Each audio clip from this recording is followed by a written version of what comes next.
Magandang araw guys. Gusto ko lang ipakita itong ginawa kong tugang three-way na magkakonekta. Ito na po, hagdanan papuntang second floor.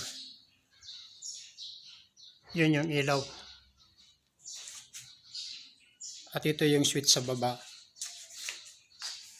Ito, pindutin ko na. Spakyat ako. Yun, umilaw na po.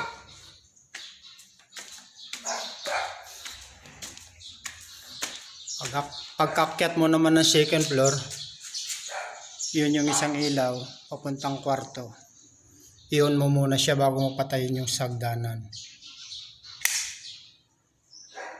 Yun po, nakailaw na. Pwede nang patayin itong ilaw sa hagdanan. Yun, patay na po. Pwede nang pumunta doon sa kwarto. Pagdating mo naman dito, ito yung switch niya sa taas. I-off natin na kasi papasok ka na ng kwarto. Ito pala guys, may kasabay din na ordinary switch. Kaya ako pinapakita to kasi sabi nila mahirap wiringan ng three-way. Ang masasabi ko naman, pag legit ang electrician, kayang-kayang paganahin yan kasi may sariling teknik yan. Katulad nito, nagtitipid yung may-ari, isang kulay lang yung wiring.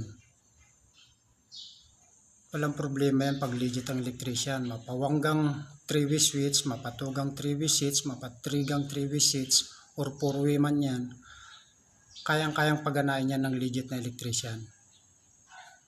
Ang 3-way switch ay karaniwang ginagamit yan sa hagdan or sa in-out door, papuntang living room, runway, or pakwarto. Pag sumobra naman sa dalawang lokasyon ng switch, ginagamitan na yan ng 3-way, 4-way switch. Ang 3-way o 4-way switch ay magastos sa wiring. Pero makakatipid ka naman sa hakbang kasi hindi mo na kailangan bumalik. Yan lamang po.